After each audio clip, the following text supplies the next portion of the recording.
Alright, I'm trying out this vintage French bread recipe.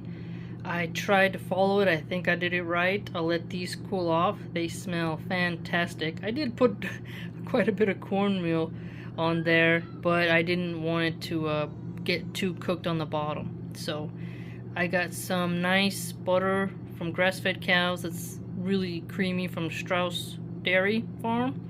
That at room temperature that's going to go in there, and this will be served with a nice ground bison garbanzo stew that I'm doing. So garbanzo beans. Ooh, looking good. Mashallah, mashallah. Alright, the texture is really nice. I tried some with the butter. Incredible. Absolutely incredible. I'm very satisfied with this recipe. And it's gonna go well with the soup. Look at that. Kuchi, kuchi, kuchi. Nice crunchy crust, but soft in the center. Yes, alhamdulillah.